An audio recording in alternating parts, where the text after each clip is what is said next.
हाँ जी, क्या करा कल घर पे? ज्योग्राफी होगी थी सारी, समझ आ गई थी?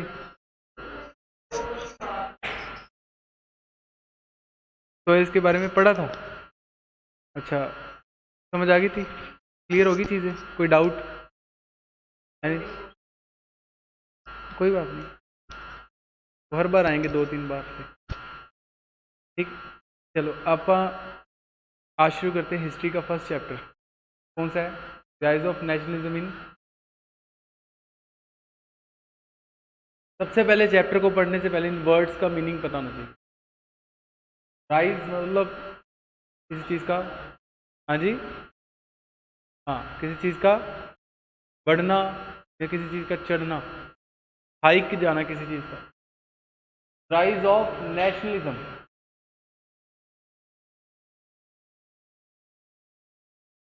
राइज ऑफ नेशनलिज्म कहाँ पर? यूरोप में। अब आप सभी को पता है यूरोप एक कॉन्टिनेंट है, ठीक है। Rise of nationalism in Europe. सबसे पहले आप इन दो मैप्स को देखो। मैंने आपको मैप बोला था, लगाए कभी मैप घर पे? आप सभी के लिए ना एक काम है छोटा सा, आपने घर पे एक इंडिया का और एक वर्ल्ड का पॉलिटिकल मैप पेस्ट करना है अपने अपने रूम्स में, जहाँ पर आप पढ़ते हो, जहाँ पर आपकी नज़र सबसे ज़्यादा जिस दीवार पर रहती है वहाँ पर आपने मैप पेस्ट करने दो। क्या करना है, बस 5-5 मिनट दोनों मैप देखने हैं, सामने खड़े होकर देखना है मैप की तरफ कि क्या चीज़ कहाँ पर है। वो वर्ल्ड में भी ऐसे देखना है, इंडियन मैप में भी ऐसे देखना है। ये बताता हूँ, समझ आ रही है? क्या लगाने हैं? मैप्स। कहाँ पे? वॉल पे। कब लगेंगे? पक्का? मैंने घर पे आके देख लेना। कल या आज? चलो कल परसों आऊँगा मैं, ठीक है। मैंने घर पे आके देखने हैं कौन कौन से मैप लगे हैं। चलो ठीक है, परसों अपन देखेंगे मैप के बारे में, आज यहाँ पे देखते हैं। अब ये जो मैप आप देख रहे हो ना, ये कहाँ का मैप है? यूरोप का। कहाँ का मैप है ये? यूरोप का। अब मैप जो है वो चेंज होता रहता है, बाउंड्रीज चेंज होती रहती हैं, पॉलिटिकल बाउंड्रीज हैं वो चेंज होती रहती हैं। 1966 में पंजाब से अलग हुआ था हरियाणा, आपको पता है? जब 1966 में पंजाब से हरियाणा अलग हुआ, क्या उससे पहले हरियाणा नाम की कोई चीज़ थी? तो पॉलिटिकल बाउंड्रीज बनी ना। वैसे ही 2011 में फाजिल्का एक न्यू डिस्ट्रिक्ट बना, उससे पहले एक डिस्ट्रिक्ट क्या था? फिरोजपुर। अब जब न्यू डिस्ट्रिक्ट बना, क्या उसके पहले कुछ फाजिल्का डिस्ट्रिक्ट नाम की कोई चीज़ थी? नहीं थी। तो political boundary time to time change होती हैं, बिल्कुल होती है। अब ये यूरोप का मैप है, दोनों मैप किसके हैं? यूरोप के। ये मैप है 1815 का और ये मैप है आज का, प्रेजेंट। चीज़ें वही है, ज़मीन तो वही है, धरती तो वही है, लेकिन फ़र्क क्या है? आप खुद देखो दोनों को कंपैरिजन करके। यहाँ पर क्या है? एम्पायर ऑफ ऑस्ट्रिया, यहाँ पे पूरा एम्पायर है। यहाँ पे देखो, यहाँ कुछ है एम्पायर नाम की चीज़? यूक्रेन, ठीक है, बेलारस और कई कंट्रीज। आपने रोस्लोव सुना कभी नाम? इधर वाला, ठीक है। चलो इसमें वैसे और कई कंट्रीज आ जाती हैं, ऑस्ट्रियन हंगेरियन एम्पायर की कंट्रीज, जैसे हंगरी है, ठीक है, प्रशिया चलो किंगडम आ जाएगा, ठीक है। इसके अलावा ये देखो, यहाँ पे किंगडम ऑफ फ्रांस पढ़ा जा रहा है, यहाँ पे लिखा है किंगडम ऑफ फ्रांस। अब इसमें ये फ्रांस एक कंट्री है, इसके अलावा और बर्न, ब्रसल, जर्मनी, ठीक है, माड्रिड, ये सारी की सारी क्या चीज़ है? पहले तो बड़े बड़े क्या थे? एम्पायर्स थे। अब क्या हो गए? कंट्रीज बन गई। इसके अलावा और देखें, kingdom of Poland, kingdom of, यहाँ पे दिख रहा है कुछ किंगडम ऑफ पोलैंड? नहीं, रशिया का यहाँ पे वर्चस्व है। मतलब कहने का ये है कि टाइम टू टाइम चेंजेस आए हैं। किसमें आए हैं? पॉलिटिकल बाउंड्रीज में। पहले क्या था, अब क्या है, आगे जाके पता नहीं क्या बनेगा। इंडिया भी जब इंडिपेंडेंट नहीं था तब इसमें 562 प्रिंसली स्टेट्स थी, यूनाइट इंडिया नहीं था। ये तो हमारे आयरन मैन, किसको बोलते हैं iron man of India? Sardar Vallabh Bhai Patel, known as iron man of India.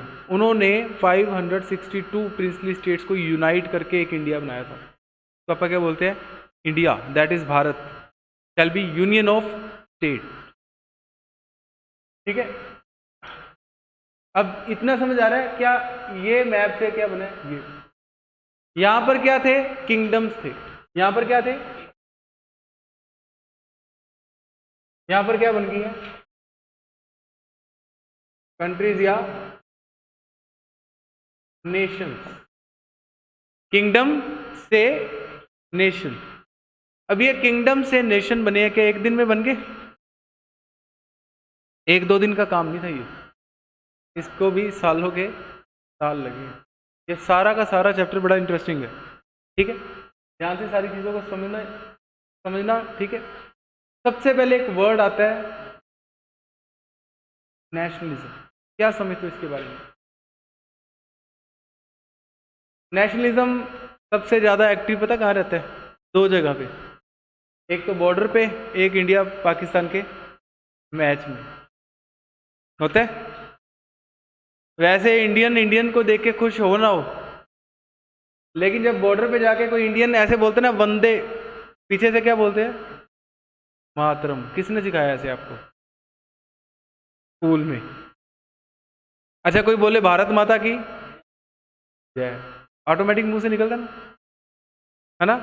जय हिंद। अपने अब ये चीजें क्यों निकलती है?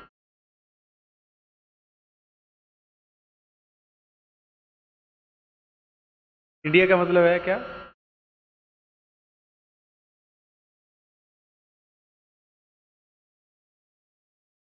जुबान पे चढ़ा हुआ है। जुबान पे चढ़ाया किसने?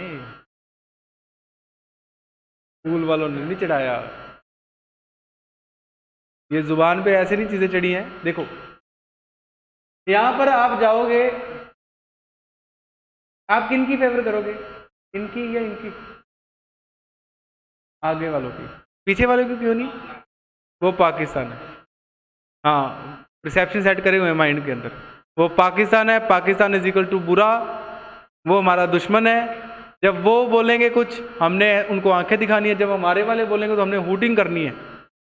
वो बोलेंगे वंदे, हमने पीछे मातरम बोलना है। ना वंदे का मतलब पता हमें, ना मातरम का मतलब पता, ना ही भारत माता देखी है जिसकी हम क्या करते हैं? जय। तो ये स्पिरिट कहां से आया फिर? अब कोई पाकिस्तान वाला आके आपके सामने खड़ा होके कहे कि इंडिया ये इतना बुरा है, इंडिया में ये है, इंडिया वो है, इंडिया बेकार है, अच्छा लगेगा? क्या करोगे आप? पेड़े मारेंगे उसके, देख लो। अच्छा, कोई बुराई करे पाकिस्तान की, फिर अच्छा लगेगा? यही तो स्पिरिट है, यही चीज है, यही चीज है नेशनलिज्म। यहां पे ना वर्ड को समझना, नेशनलिज्म, ये words, national ism, ism presents an ideology. ये क्या होती है? एक आइडियोलॉजी। इज्म, जहां पे भी इज्म लग जाता है ना, वो एक आइडियोलॉजी होती है। आपने सुना होगा लेनिनिज्म, 9th क्लास में सुना है? लेनिनिज्म, लेनिन सुना? लेनिन, वालिद मीर लेनिन। नहीं सुना होगा शायद। रशिया का नहीं, हाँ रशिया का। हाँ हाँ, अब बोल्शेविक, बिल्कुल। आपने सिखिज्म सुना है? इसमें क्या ये सिख, ये सुना होगा फिर आपने। हिंदूइज्म, कल को मैं कोई अपनी आइडियोलॉजी दूं, साइनिज्म। अबे कोई अपनी आइडियोलॉजी दे, अबेइज्म। तो इज्म क्या रिप्रेजेंट करता है? एक आइडियोलॉजी। अब नेशन के टुवार्ड्स लॉयलिटी आपकी क्या है? नेशनलिज्म। लॉयल्टी टुवार्ड्स बाउंड्रीज, वो हाँ कह सकते हो। नेशनलिज्म इज अ फीलिंग, क्या फीलिंग है? Of belonging and loyalty that causes people to think of themselves as a, जो लोगों को एक दूसरे के साथ जोड़ के रखे। अगर ये फीलिंग ना हो ना, तो यहाँ पे एक बंदे बोलेगा ना तो पीछे कोई मातरम नहीं बोलेगा, उसको खुद कोई मातरम बोलना पड़ेगा, अगर ये फीलिंग ना हो।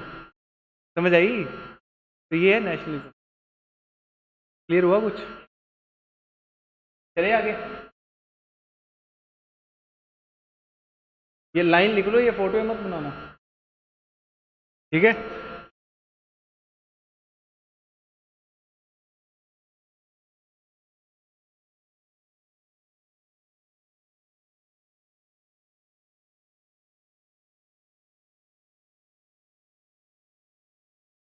देख ली? चलो नेक्स्ट है। अब चैप्टर की स्टार्टिंग कहाँ से होती है? 1848 में फ्रेडरिक सोरियो एक फ्रेंच आर्टिस्ट था। एक एक बात को ध्यान से सुनना। कहाँ का आर्टिस्ट था? French artist. क्या नाम था उसका? फ्रेडरिक सोरियो, ठीक है। फ्रेडरिक सोरियो ने क्या करा था? एक फोर प्रिंट्स की एक सीरीज को प्रिपेयर करा था। 4 प्रिंट की एक सीरीज को बनाया था, जिसमें क्या विजुलाइज कर रहा था? अपना एक ड्रीम। कौन सा ड्रीम?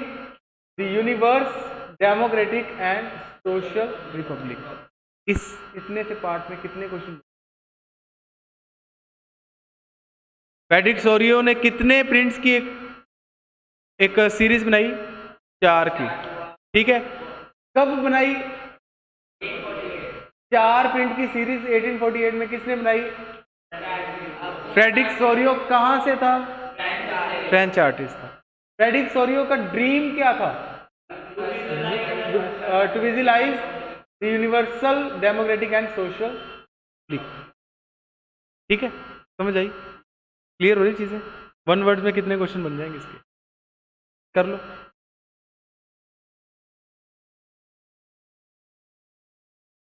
9th में करा हुआ है? आएगा आगे, सारा कुछ आएगा। नेपोलिक कोड 1804 ऐसे ही करा था पिछली बार भी।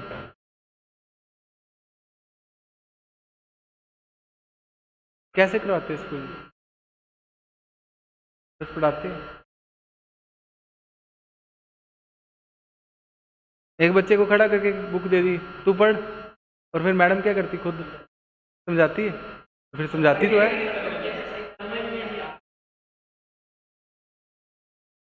ऐसे ही होता है।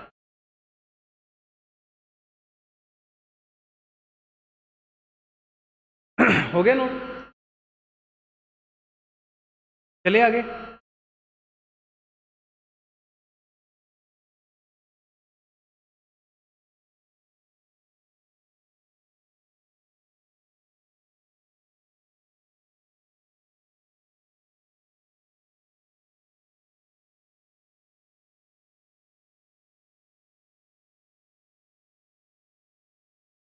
अब नेक्स्ट है द पैक्ट बिटवीन नेशन। ये पिक्चर का नाम है। ये जो पिक्चर देख रहे हो ना आपके स्क्रीन के ऊपर, ये पिक्चर ही आपकी बुक में दी हुई है, फर्स्ट पेज पे, ठीक है। अब इस पिक्चर में जो कुछ दे रखा है वो सारे का सारा अपन पढ़ना है। पिक्चर देखी जाओ, सारी चीज़ों को पढ़ते जाओ। सबसे पहली बात, picture shows that people of Europe and America, कहाँ के, यूरोप के और अमेरिका के लोग क्या कर रहे हैं, हर एक एज के, ये नहीं कोई बूढ़े हैं या कोई जवान है, कुछ सारी, all ages and social classes, ये भी नहीं मैटर कर रहा कि कौन सी क्लास से हैं। आपने देखा होगा ना, नोबेलिटी, क्लर्जी पढ़े थे ना लास्ट टाइम फ्रेंच रेवोल्यूशन में, यहाँ कुछ मैटर नहीं कर रहा वो कौन सी क्लास से है। ऐसी सारी चीज़ें इंडियन सोसाइटी में भी रही हैं।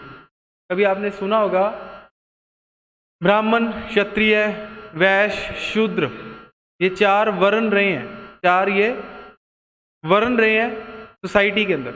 ऐसे ही यहाँ पर भी सोसाइटी के अंदर नोबेलिटी, क्लर्जी, ठीक है, इस तरह के हायरार्की रही है।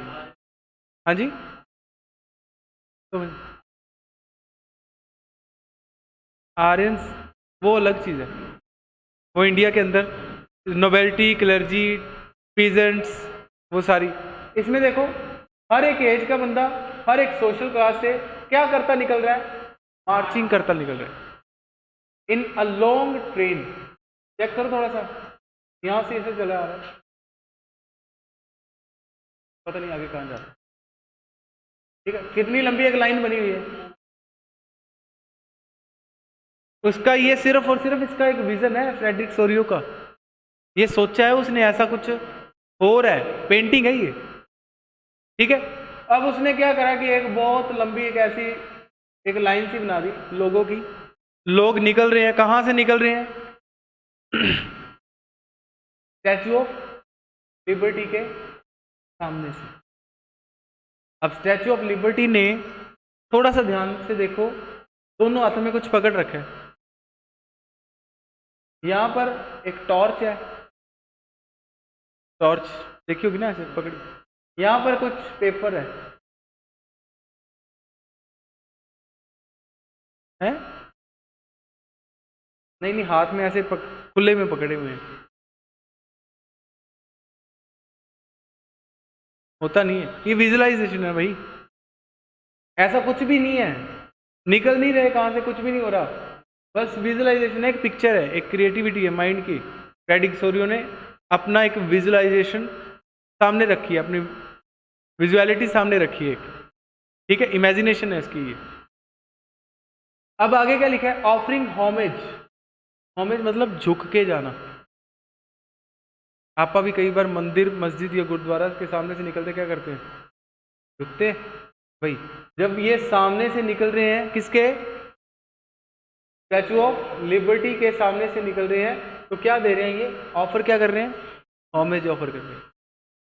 सारी लाइन को दोबारा पढ़ के देखो, picture shows that people of Europe, America, all ages and all social classes marching, marching क्या होता है, मार्च करना, पैदल चलते हैं ना, तो क्या बोलते हैं, मार्च करना। इन लॉन्ग ट्रेन, पूरी एक लंबी सी क्या बना रखी है, लाइन सी बना रखी है, ठीक है। ऑफरिंग होमेज किसको दे रहे हैं, स्टैचू ऑफ लिबर्टी को। अब स्टैचू ऑफ लिबर्टी ने क्या करके रखा है, होल्ड टॉर्च ऑफ एनलाइटनमेंट, ये टॉर्च कौन सी होल्ड करके रखी है, एनलाइटनमेंट, समझ आई। In one hand and charter of right of man in other hand. अब आपको यही सारी चीजें पूछ रहेंगी, समझ आ रही है। अबे आगे आ जाए, यहाँ पे क्लियर हुआ अभी पार्ट। नेक्स्ट है, on the earth in the foreground of the images lies the shattered, दोबारा,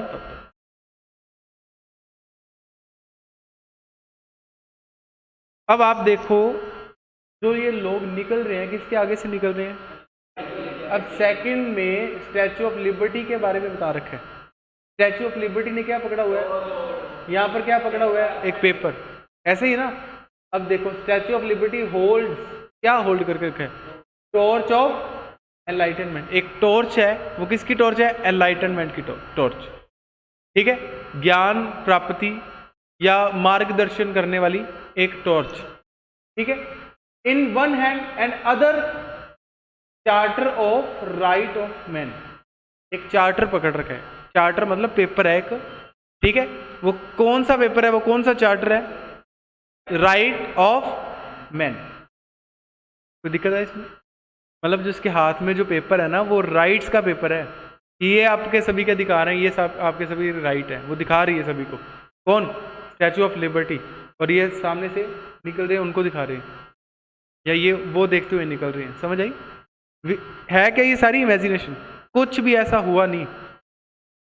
समझ आई? चले आगे। अब नेक्स्ट है, यहां पे कुछ देख रहे हो आप?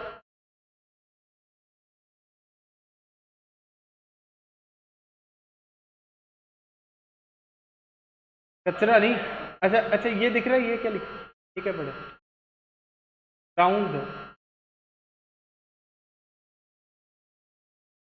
ये क्या पढ़ा है? राउंड। यार ये बाकी था, ये देखो, इसका नहीं दिख रहा कुछ आपको? इस तरह से कुछ ऊपर ऐसा कुछ बना हुआ। अब ये क्राउन है, ये भी क्राउन है। शायद इसके पिक्सल कट रहे हैं तो नहीं शायद समझ आ रहा होगा आपको, है ना? यहाँ पे क्या पड़ा है? क्राउन्स, जो बड़ी बड़ी मालाएं होती हैं, राजे महाराजे पहनते हैं, वो सारी चीज़ें पड़ी हैं। क्या शो करा गया है इसमें?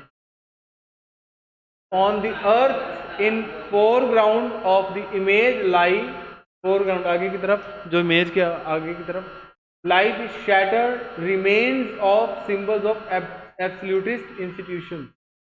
एब्सोल्यूटिस्ट, एब्सोल्यूटिस्ट कौन होते हैं?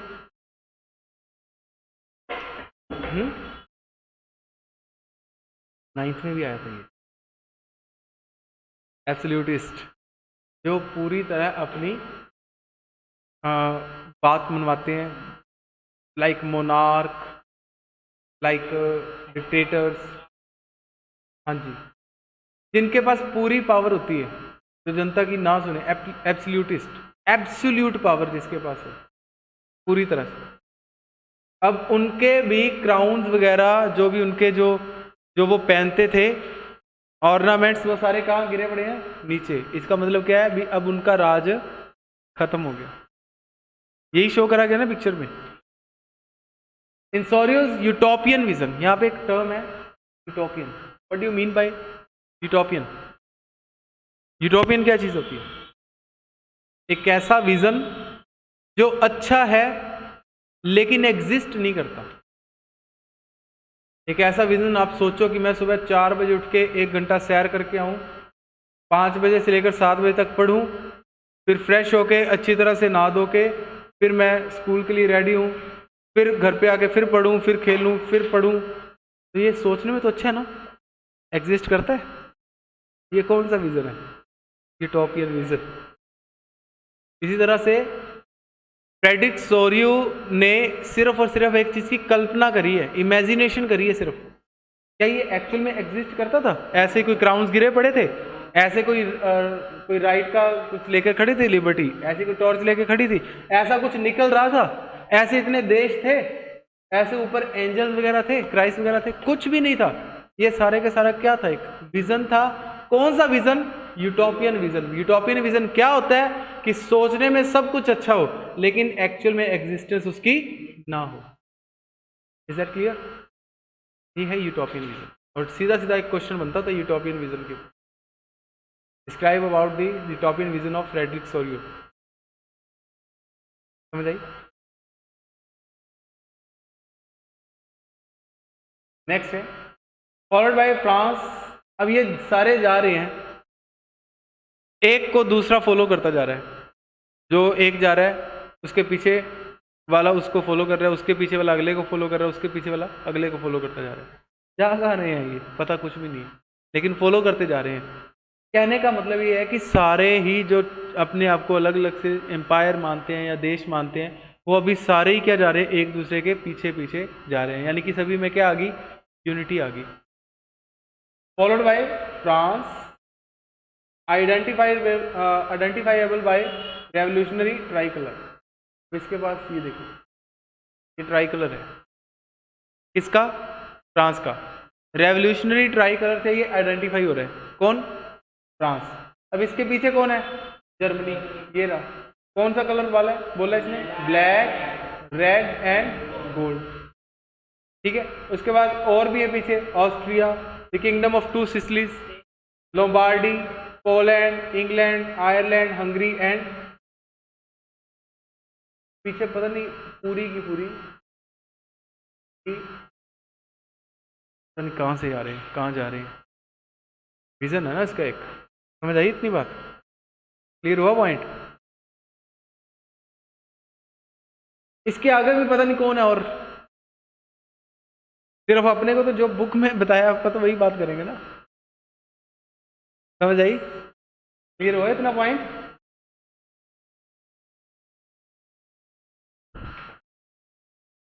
नेक्स्ट है, from the heavens above Christ saints and angels bless them.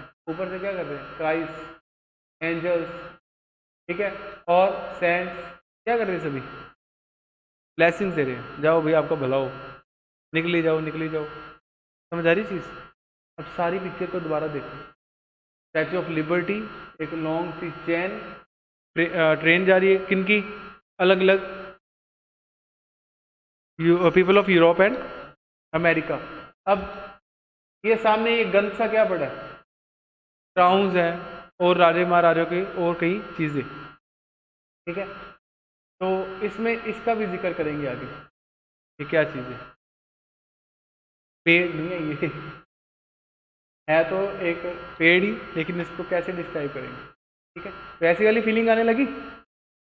किनको आएगी? किनको आएगी, आपको थोड़ी आनी है। समझ आई? नेक्स्ट है concept of modern state and nation state. अब ये मॉडर्न स्टेट और नेशन स्टेट दोनों चीज़ें समझ आनी जरूरी है। अब आपके माइंड में शायद मॉडर्न स्टेट वो वाली स्टेट होगी जो आज एग्जिस्ट करती है। स्टेट का मतलब सबसे पहले देखो क्या होता है। स्टेट का मतलब यहाँ पे पंजाब, हरियाणा, छत्तीसगढ़ वर्गी स्टेट नहीं है। क्या स्टेट है यहाँ पे? स्टेट का मतलब है एक वेल डिफाइंड बाउंड्रीज। ठीक है, India is also a state, India भी स्टेट है according to the interpretation of article 12 of the Indian constitution. India भी एक स्टेट है, लेकिन इंडिया को जब इंटरनेशनल लेवल पे प्रेजेंट करना हो इन पॉलिटिकल टर्म्स तो ये स्टेट है। समझ आई? तो मॉडर्न स्टेट और nation state. In modern state centralise power exercise sovereign control over a clearly defined territory. एक डिफाइंड टेरिटरी होती है जिसमें एक कोई भी सोवेरियन एक रूल करता है। मान लो इंडिया के ऊपर, एंटायर इंडिया के ऊपर किसी का रूल था XYZ का, वो XYZ के लिए वो स्टेट क्या हो गया? इंडिया फिर एक मॉडर्न स्टेट। ठीक है, नेशन स्टेट का कंसेप्ट क्या है? जहां पर मेजॉरिटी ऑफ सिटीजन्स अपने देश को चलाए। जैसे इंडिया में अभी क्या होता है? मेजॉरिटी जिसकी उसकी गवर्नमेंट बनती है। मेजॉरिटी देता कौन है? जनता देती है। ठीक है, इनडायरेक्टली जनता अपने देश को चला रही है, तो वो कौन सा कंसेप्ट है? Nation state. जहां पर एक सोवेरियन अपने देश को चलाए वो कौन सा है? Modern state. जहां पर जनता अपने देश को चलाए वो। अब सब सारी स्टेट्स पहले क्या थी? अब सारी स्टेट्स क्या बनना चाहेंगी? Nation states. समझ आई? सारी लाइन पढ़ के देखो। In nation states was one in which the majority of citizen and not only its rulers came to develop a sense of common identity and shared history और डिस्केंट।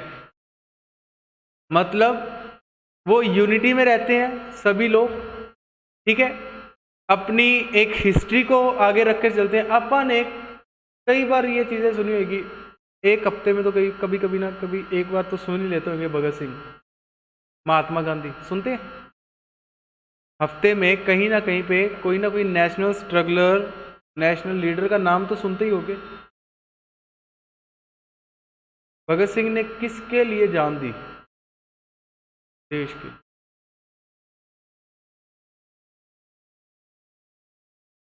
महात्मा गांधी कौन से पिता हैं? Father of the nation. कैसे भी ये कैसे आई चीजें?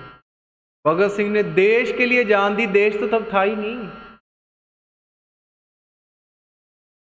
देश तो बाद में बना 1947 में, जब सारी प्रिंसली स्टेट्स इकट्ठी होगी, देश तो था ही नहीं ना।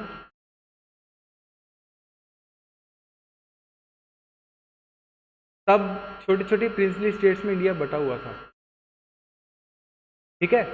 अब जब आपा ने अपने आप को नेशन स्टेट में इंडल्ज कर दिया, तो अब अपने पास एक कॉमन सेंस होनी जरूरी थी, नहीं तो फिर हम अलग अलग हो जाते, होते कि नहीं होते। तो हमको एक जगह पर टिकाए रखने के लिए हमारे अंदर ये सेंटीमेंट्स रखे गए, ये सारी चीज़ें हमारे अंदर रखी गई। ये नहीं कि उन्होंने कुछ गलत करा, उन्होंने जान दी है, देश की आज़ादी के लिए दी है, लेकिन हम आज उनको याद क्यों करते हैं? एक तो उनको हम अपने स्ट्रगलर्स को याद करते हैं, सेकेंडली हमारे अंदर आज वो फीलिंग्स जिंदा रहे अभी तक कि हम हमारे लिए जिन्होंने काम करा है उनके लिए अगर देश एक था तो हमारे लिए भी देश एक होना चाहिए। ये फीलिंग को डेवलप करने के लिए और इसको बनाए रखने के लिए हम आज उनके लिए उनको याद करते हैं। फादर ऑफ नेशन बोल दिया किसको? महात्मा गांधी को।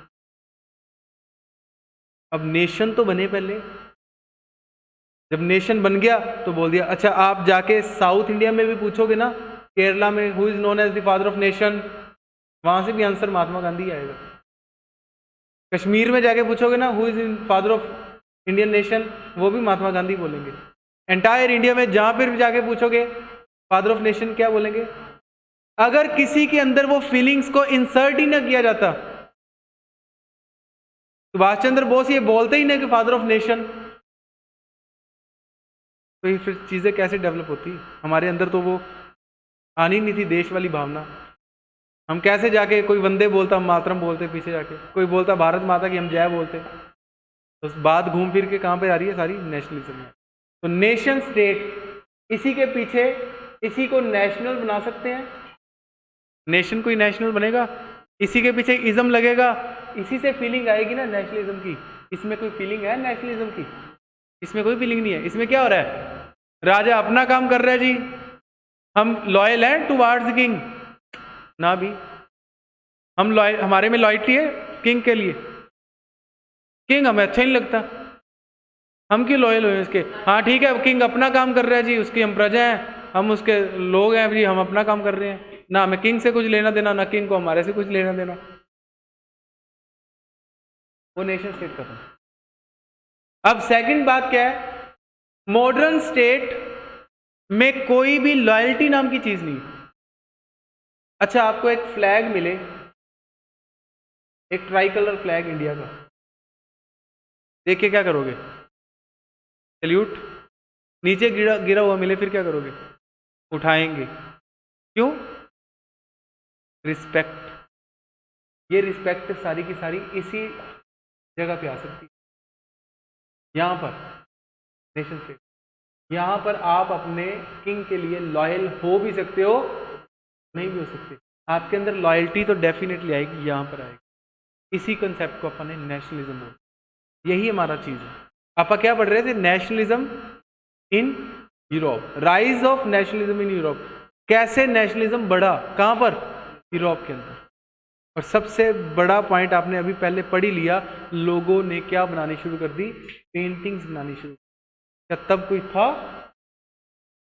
ऐसा? व्हाट्सएप, इंस्टा, यूट्यूब, फेसबुक चलती थी कि अपने आइडियाज को वहां से स्प्रेड कर दें? नहीं। तब क्या चलता था? अभी न्यूज़पेपर चलते होंगे, पेपर्स चलते थे, या ज़्यादा से ज़्यादा लोग किसके शौकीन थे? पेंटिंग्स के, पोइट्री के। ये सारी चीज़ें आपको आगे मिलेंगी। लोगों ने नेशनलिज्म के स्पिरिट को कैसे कैसे प्रमोट करा? पोइट्री लिखी, बलार्ड्स को भेजा, जो होते ना जगह जगह गाने गाने वाले, और पेंटिंग्स के साथ साथ, बलार्ड्स के साथ साथ लोगों के अंदर आइडियाज को स्प्रेड करने के लिए मीटिंग्स करी गई, पेपर्स छापे गए। तो ऐसे ही आना था फिर चेंज। तो समझ आ रही है चीज़? क्लियर हो रहा है अभी? एसएसटी बोरिंग है क्या? लग रही है? इसको थोड़ा सा इंटरेस्ट बना के खुद पढ़ना शुरू करोगे ना तो ये बड़ी अच्छी चीज़ है। नहीं तो फिर बोरिंग तो टैग लगा ही हो इस पर है। क्या कहता है?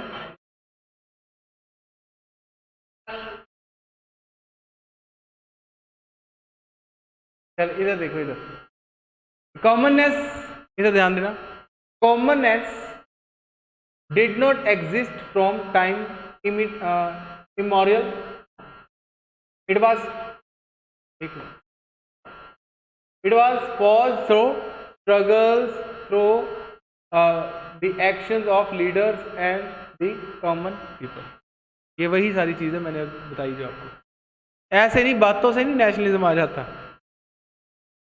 नेशनलिज्म आने के लिए टाइम लगता है, लीडर्स को आगे लगना पड़ता है, और जान भी जाए तो उनको जान भी अपनी देनी पड़ती है। भगत सिंह, कहा जाता है कि भगत सिंह को बोला था कि आपकी सज़ा माफ़ कर देंगे, बट उन्होंने बोला था कि अगर मेरी सज़ा माफ़ होगी ना तो ये जो एक लहर उठी है ना ये सारी ख़त्म हो जाएगी। समझे? मतलब एक मेरे जाने से अगर इंडिया के लोगों में अभी भी वो आग है आज़ादी लेने की तो मैं मरना पसंद करूँगा। समझ आई चीज़? तो ये एक्शंस लेने पड़ते हैं लीडर्स के द्वारा, कॉमन पीपल के द्वारा, स्ट्रगल है, उनके कॉमन आइडियाज़ है, तब कहीं जाके अपने को नेशनलिज्म का स्पिरिट मिलता है। ईजीली नहीं मिलता। घर में 4 जने हो ना, 4 जनों के विचार नहीं मिलते कई बार, कि मिल जाते हैं, कई बार डिस्प्यूट्स हो जाते हैं छोटी छोटी बातों पे, तो फिर ये इतना बड़ा देश है उसको कैसे सेट करेंगे एक फीलिंग के साथ। मोदी जी बोलते ना, मित्रों दिए जलाओ, जल जाते हैं पूरे इंडिया में दिए।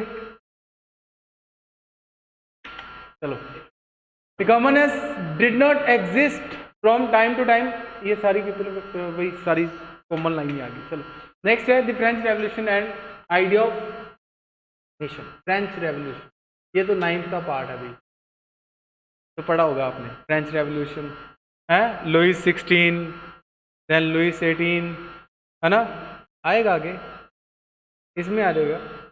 और आपने तो वहाँ ख़त्म कर दिया ना 16 तक, अब 16 के आगे यहाँ चलेंगे। 16 भी नहीं पढ़ा?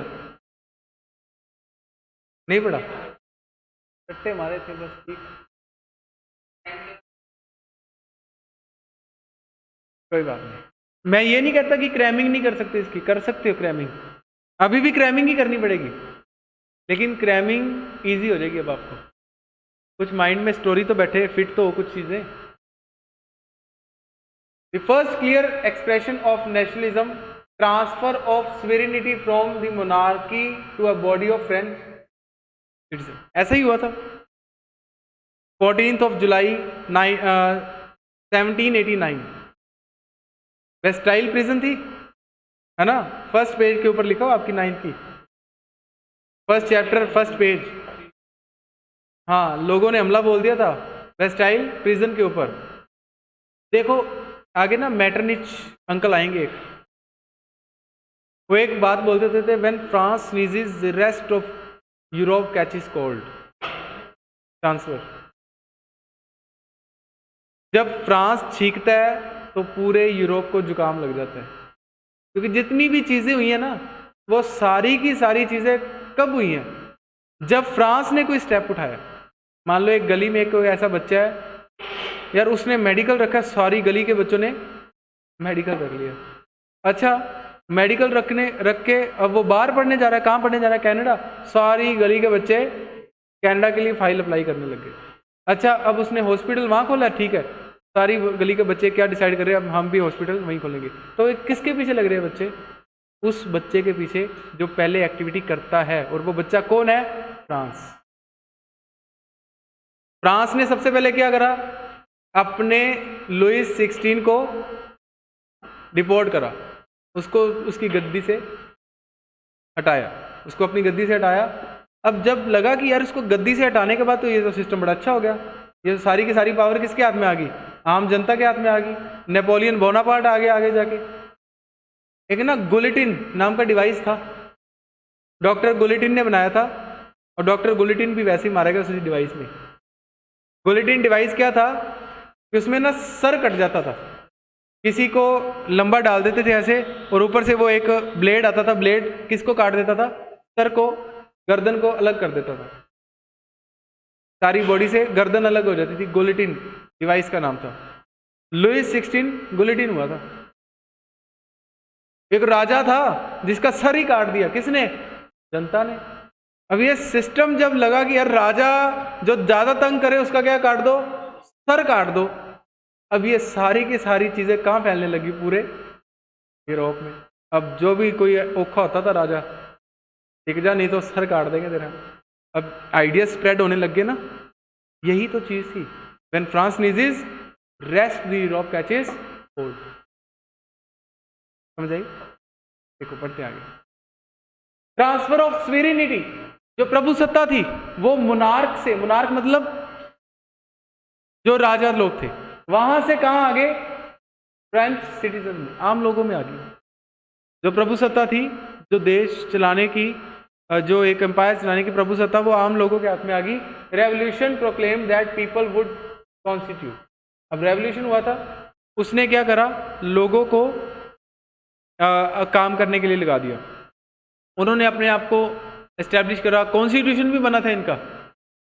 It introduce various measures and practices that could create a sense of collective identity among the French people. आपको पता होगा लुईस 16 के बाद नेपोलियन बोनापार्ट आया, उसने नेपोलिक कोड दिया था एक, क्योंकि फ्रांस के अंदर ना अलग अलग जगह पर अलग अलग मेजरिंग यूनिट्स थे। कहीं पे तो मीटर इतना बड़ा होता था, कहीं पे मीटर इतना को होता था, कहीं पे किलो 10 किलो जितना होता था, कहीं पे किलो 10 ग्राम जितना, मतलब ऐसे ऐसे क्या थी, चीज़ें अलग अलग थी। उसने यूनिवर्सल सिस्टम ला दिया कि हर जगह पे आप 1 फुट बोलोगे, वो इंडिया में 1 फुट वही होगा जितना वो जापान में है, जितना वो चाइना में है। आप पढ़ते नहीं हो SI यूनिट्स? अगर आप बात करें टेम्परेचर की, टेम्परेचर का SI यूनिट क्या होता है? टेम्परेचर का SI यूनिट फारेनहाइट है, सेल्सियस नहीं है। सेल्सियस अपना अपनी कन्वीनियंस के अकॉर्डिंग बोल देते हैं, इतना टेम्परेचर इतने डिग्री सेल्सियस है, गलत नहीं है वो भी। अगर SI यूनिट की बात करें तो वो फारेनहाइट है, विदाउट डिग्री लिखा जाता है। 373 सॉरी केल्विन, फारेनहाइट नहीं केल्विन, 373 केल्विन, फिर पानी क्या हो जाता है, बॉयल हो जाता है। अब आप चाहे इसको जापान में बोलो 373 केल्विन, चाहे आप इंडिया में बोलो, चाहे आप USA में बोलो, तो आप बोलोगे ना 373 केल्विन पे क्या बॉयल होता है, वो सभी आपको वाटर ही बोलेंगे। अब स्टैंडर्डाइज आ गई ना चीज, पूरे वर्ल्ड के अंदर एक चीज चल रही है। ऐसी सारी स्टैंडर्डाइज चीजें करने के लिए नेपोलियन ने काफी काम किए थे। अब लोगों के अंदर जब सारी चीजें सिमिलर होगी तो उनके अंदर कुछ फीलिंग्स आने लगी ना, कॉमननेस की, समान होने लगे, बराबर होने लगे लोग, यही तो सारी चीज है। आइडियाज आए, ला पैत्रे जिसका मतलब है, ये फ्रेंच टर्म है जिसका मतलब होता है फादरलैंड, और ला सिटोइन मतलब सिटीजन। सिटीजन वर्ड ही यहाँ पे आया, नागरिक। अच्छा आप सिटीजन हो कौन सी कंट्री की, कैसे पता चला आपको? जब आप सिटीजन हो और आपको पता भी we are the citizen of India, जब इंडिया ही ना हो तो हम मर जाएंगे तब, नहीं ना। फिर हमें ये नहीं पता हम क्या है। आज से कोई 5-7 हज़ार साल पीछे चले जाओ, जब वो आदि मानव होते थे, झिंगा लाला हुला लाला करते थे, तो वो सिटीजन थे? उनका तो कुछ नहीं था। क्या वो मर गए? वहीं से तो हम आए डेवलप होके। क्या आगे मर जाएंगे? हमारे आगे आगे आने वाले मर जाएंगे? नहीं, वो कुछ और नई चीज़ें निकाल के बैठ जाएंगे, वो और डेवलपमेंट कर लेंगे कहीं और। समझ आई? वो शायद अपने घरों कोई कंट्रीज बना ले छोटी छोटी। समझ आ रही चीज़ें? क्या क्या देश ले ले? नित्यानंद सुना? नित्यानंद, स्वामी नित्यानंद, उसने अपना देश बना लिया एक, कैलाशा, क्या नाम, कैलाशा, USA के पास है आइलैंड। इतना तो नहीं पता, उसने अपना देश बना लिया, आप भी बना सकते हो। इधर आ जाओ, पहले देश बनाने चले हो, इधर आओ, पहले देश बनाना इन्होंने, पढ़ लो पहले, 10th के पेपर क्लियर कर लो, उसके बाद देश बनाना आप, ठीक है। तो ला पैत्रे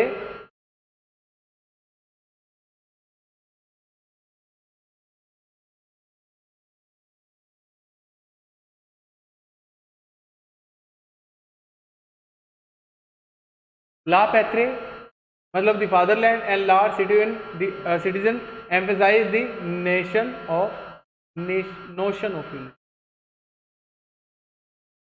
नोशन ऑफ यूनिटी। क्लियर? भावनाएं,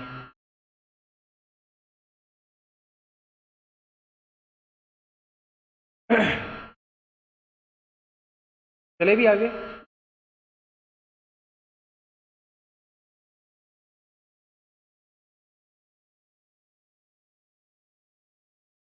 नेक्स्ट है, state general was elected by the body of active citizens and renamed national assembly. ये कहाँ से आ गया भाई? स्टेट जनरल सीधी आ गई।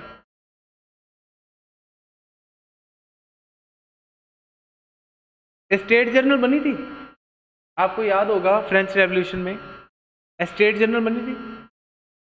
स्टेट जनरल क्या थी? एक इलेक्टेड बॉडी। वो किसने इलेक्ट करी थी? बाय द एक्टिव सिटीजन, ठीक है, एक्टिव सिटीजन। और उन्होंने इसको क्या नेम दे दिया था? National assembly. अच्छा, किसका नाम नेशनल असेंबली करा गया? किसके द्वारा करा गया? एक्टिव सिटीजन्स के द्वारा। समझ आ गई इतनी बात है? हाँ, वही वही वही वही टेनिस ग्राउंड के अंदर जो इनकी मीटिंग्स होती हैं, ठीक है। New heavens were composed, oaths taken and murders commemorated, all in the name of, समझ के देखो। अच्छा, आपने वो सुना होगा सुजलाम सुफलाम, सुना? मलयज शीतलाम, मेरे से सुना है? ये वंदे मातरम ही है। हाँ, आपको कंपोजिशन में सुनना था ना। अच्छा, फिर आपने वो तो सुना होगा। अच्छा, मेरे को बताना आगे क्या आएगा? जन गण मन अधि भारत पंजाब, कैसे पता आपको? इंडिया का नेशनल एंथम। ये चीज़ें ना, इंडिया के जो नेशनल एंथम है ना, एंथम ऑफ द नेशन, यहाँ से डेवलप हुई है। हमन जो किसके साथ जुड़ते हो? नेशन के साथ। ऑथ्स, अच्छा, कौन कौन सुबह असेंबली में ऑथ्स लेता है? ऐसे होता है आपके स्कूल में? स्कूल में पहले होता था ऐसे?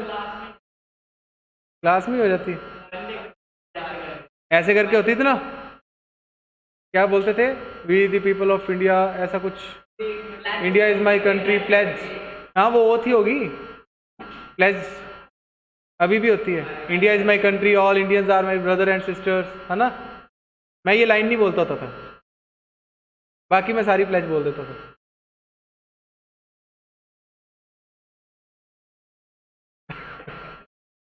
चलो आगे आ जाओ। तो अच्छा, आज आप अपने शहीदों को याद करते हैं? कितने मेले लगते हैं, कितनी छुट्टियां आपके स्कूल में नहीं होती? अभी पीछे शहीद भगत सिंह की जो छुट्टी हुई थी उनके रिलेटेड, या शहीद उधम सिंह, इवन दैट हम उनके नाम के आगे ही क्या लगाते हैं? शहीद, ठीक है। तो क्यों याद करते हैं उनको? किसके साथ जोड़ते हैं? हमारे नेशन के साथ। तो वहाँ के लोगों ने भी एक ऐसे हमन्स, ऐसे मतलब गीत बना दिए, ऐसे गान बना दिए जो नेशन के साथ जुड़ते हो, ठीक है। और जो कई लड़ाइयों में कुछ शहीद हुए, उनको भी किसके साथ जोड़ दिया? देश के लिए शहीद हुए। तो लोगों के अंदर क्या फीलिंग आनी शुरू होगी? नेशनलिज्म। समझ आई? अगर कोई भूल ही जाता, अब मर गया तो मर गया भाई, किसके लिए मरा, हमें क्या पता किसके लिए मरा। ये गाने 4 को जने गाते फिर 4 को जने छोड़ के क्या करे, पागल नहीं तो आती फीलिंग ऐसी कोई। आज जैसे जैसे अप्पा है ना, अगर अप्पा होते ना 1947 के पहले आज जैसे, तो अपने अपने व्हाट्सएप लेके खोले होते, बैठे होते, उधर गोलियां चल रही है, चलने दे यार, इधर मेरा मैसेज नहीं सेंड हो रहा, कल उसको फाइल बोली थी, फाइल अभी तक नहीं आई, ये फोटो नहीं सही आ रही, सेल्फी, उधर मरा पड़ा, ये देखो सेल्फी, ये देखो ही डाइड, देखो ये इज डाइंग, देखो कितने शौक से मर रहा है बेचारा। हमने तो ऐसे ही करना था है।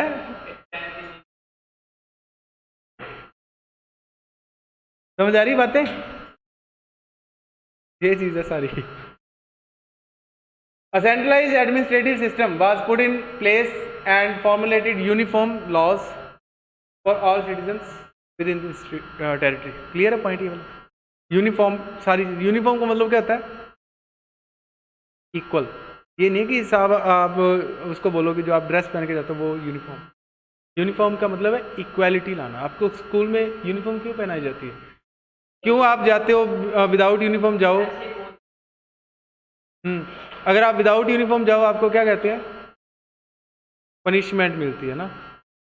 ग्राउंड का चक्कर चुक्कर, हमारे टाइम पे तो यार डंडे पड़ते होते थे, अभी आपके टाइम ग्राउंड में भेज देते हैं, वापस भेज देते हैं। क्यों आपको स्कूल में यूनिफॉर्म लगाई जाती है? आपने कभी सोचा, कभी टीचर से कभी पूछा? सारे बच्चे इक्वल लगे, कोई ये ना लगे कोई रिच है कोई पुअर है कोई किस क्लास का है, सभी में क्या लगे? इक्वालिटी लगे, इसलिए यूनिफॉर्म। तो यहाँ पर इक्वालिटी लाने के लिए आपको स्कूल में इक्वालिटी के लिए यूनिफॉर्म पहनाई जाती है ना। यहाँ पर देश में इक्वालिटी लाने के लिए रूल्स क्या होने चाहिए?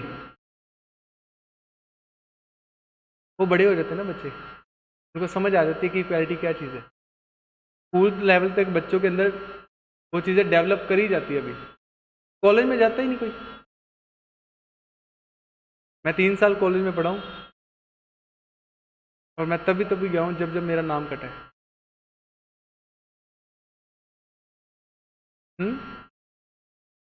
ना प्रॉपर एडमिशन थी मेरी, पर मेरा नाम काट देते थे, फिर मैं जाता था, फिर मैं पूरी मिन्नतें करता था जाके उनकी। चलो आ जाओ, jokes apart. Internal customs duties and dues were abolished. जो भी इंटरनल कस्टम ड्यूटीज थी, जो टैक्सेस वगैरह लगते थे, वो सारे क्या कर दिए? एबॉलिश कर दिए, खत्म कर दिए। And uniform system of weights and measures was adopted. मैंने अभी बोला ना, सारी चीज़ें, वेट्स मेजर्स जो भी थे, वो सारी चीज़ों का क्या कर दिया? इक्वल कर दिया गया। रीजनल डायलेक्ट्स वर, डायलेक्ट वर्ड आया यहाँ पे, ये क्या होता है? स्थानक, अपनी डायलेक्ट लैंग्वेज है। डायलेक्ट समझते ना, जो एक पर्टिकुलर जगह की हो। मान लो आप पंजाबी बोलते हो, पंजाबी में भी आप डायलेक्ट पंजाबी बोलते हो। थोड़ा सा आप अमृतसर या गुरदासपुर वाली साइड पे जाके कुछ बोलोगे ना, और आपको लोग पता क्या कहेंगे? फाजिल का तो है। क्यों होता है कभी ऐसा? कभी सुना होगा? चंडीगढ़ चले जाओ, थोड़ा सा बोलो जलालाबाद तो है, होता है ना ऐसे। क्यों? क्योंकि हमारी है तो पंजाबी ना, बोल तो पंजाबी रहे हैं ना, लेकिन पंजाबी में भी हमारी जो प्रोनाउंसिएशन है वर्ड्स की, हमारा जो लहजा है बोलने का, वो क्या है? अलग है। क्यों अलग है? क्योंकि हम एक रीजन में डेवलप हो रहे हैं। उनका हमसे क्यों अलग है? क्योंकि वो अलग रीजन में डेवलप हो रहे हैं। लैंग्वेज सेम ही है, कौन सी? पंजाबी। अब एक लैंग्वेज के अंदर कितने डायलेक्ट्स हैं? ये छोड़ो, खाने में चावल बनते होंगे, रोटी बनती होगी, सब्जी बनती होगी, है वो आलू गोभी, यहाँ किसी और स्टाइल से बन रही है, वहाँ किसी और स्टाइल से बन रही है। कपड़ों में, विचारों में, थॉट्स के अंदर कितनी चीज़ों की डिफरेंस है कि नहीं है? ये सारी डायलेक्ट थॉट्स होते हैं, डायलेक्ट चीज़ें स्थानिक। अब देखो रीजनल, रीजन साथ में वर्ड ये भी दे दिया रीजनल। रीजन का मतलब होता है एक क्षेत्र, ठीक है। Regional dialects were discouraged and French as it was spoken in Paris become the national language of the nation. अब जो फ्रेंच बोली जाती थी उसको क्या बना दिया,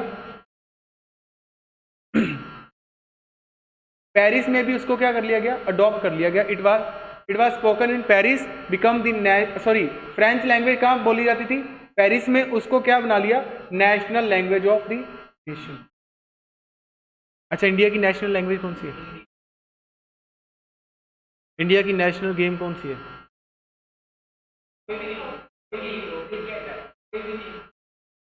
कोई भी नहीं है।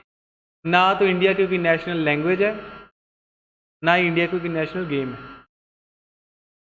हॉकी नहीं है। इंडिया की कोई नेशनल लैंग्वेज नहीं है, इंडिया की ऑफिशियल लैंग्वेज है, नेशनल लैंग्वेज नहीं है। Hindi is an official language by article 343 of the constitution. ठीक है, इंडिया की राष्ट्रीय भाषा नहीं है, इंडिया की राजभाषा है। स्कूल में पूछना तो पता क्या बताएंगे, राष्ट्रभाषा, क्योंकि कुछ बुक्स में ही दे रखा है हिंदी भारत की राष्ट्रीय भाषा है। नहीं है भाई, हिंदी भारत की राजभाषा है, राष्ट्रभाषा नहीं है, हो ही नहीं सकती। इसको करने की कोशिश करी थी राष्ट्रभाषा, दंगे होने तक गए थे। इंग्लिश लैंग्वेज, इंडिया में कई ऐसी स्टेट्स हैं जिनकी स्टेट लैंग्वेज इंग्लिश है। एग्जाम्पल नागालैंड, नागालैंड की जो स्टेट लैंग्वेज है वो इंग्लिश है, और इंग्लिश तो हमारे कॉन्स्टिट्यूशन में है ही नहीं, हम उसको रखते ही नहीं है। 22 languages are there in our constitution, उसमें इंग्लिश नहीं है, लेकिन इंग्लिश स्टिल स्टेट्स की क्या है, लैंग्वेज है, स्टेट लैंग्वेज। स्टार्टिंग में इंग्लिश को कोई 8-10 साल के लिए रखा गया था, उसके बाद इसको चेंज करना था। जब साउथ इंडिया में पता चला कि ये अब चेंज हो जाएगी, तो साउथ इंडिया में राइट्स होने लगी, दंगे होने लग गए, ये चेंज नहीं करने देंगे, क्योंकि हमें और कोई आती नहीं, उनको हिंदी नहीं आती। रहता कोई साउथ में आपका? उनको या तमिल आती है, तेलुगु तमिल या इंग्लिश, उनको हिंदी नहीं आती। वो ज़्यादा कंफर्ट किस में है, इंग्लिश में, उनका बच्चा बच्चा इंग्लिश में बात करते हैं। ठीक है, impacts of the rest of Europe. अब फ्रांस ने जो कुछ करा उसका किस पे इफेक्ट आया, यूरोप के ऊपर।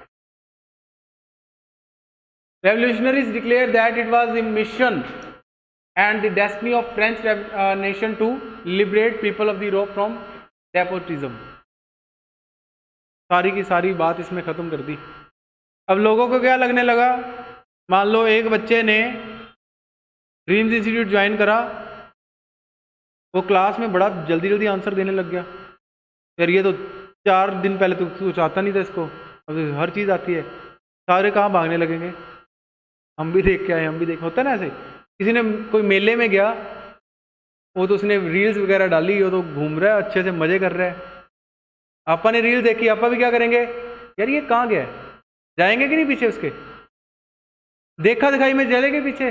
अब फ्रांस ने जैसे अपने एब्सोल्यूटिस्ट को नीचे गिराया, अब रेस्ट ऑफ यूरोप क्या करेगा, वो भी चाहेगा ना कि हम भी कुछ ऐसा करें। बना ली एक टीम रेवोल्यूशनरीज की, क्या करें, जितने जितने जहाँ पर राजा मिलता है नीचे गिरा दो। अब जब राजे नीचे गिरेंगे तो फिर क्या रेज होगा, नेशनलिज्म। जब मॉडर्न स्टेट्स नीचे जाएंगी तो फिर कौन सी स्टेट ऊपर जाएगी, नेशन स्टेट जाएगी। अब नेशन स्टेट जब बनेगी तो फिर क्या बनेगा, नेशनलिज्म। बात सारी घूम के कहाँ पर आ रही है, बार बार नेशनलिज्म, क्योंकि चैप्टर का नाम ही क्या है, राइज ऑफ नेशनलिज्म। कहाँ पर, यूरोप। तो यूरोप के अंदर नेशनलिज्म यहाँ से शुरू होगा। अभी तक क्या था इसका इंट्रोडक्शन, सिर्फ फ्रांस के बारे में ज़्यादा बातें थी, क्योंकि फ्रांस, मेटरनिच ने क्या बोला था, when France sneezes rest of the Europe catches cold. France चीखता है तो सारे यूरोप को जुकाम लग जाता है। वो कल देखेंगे क्या जुकाम लगा इसको। ठीक है, ओके जी, बाय बाय। कैसी लगी क्लास आपको?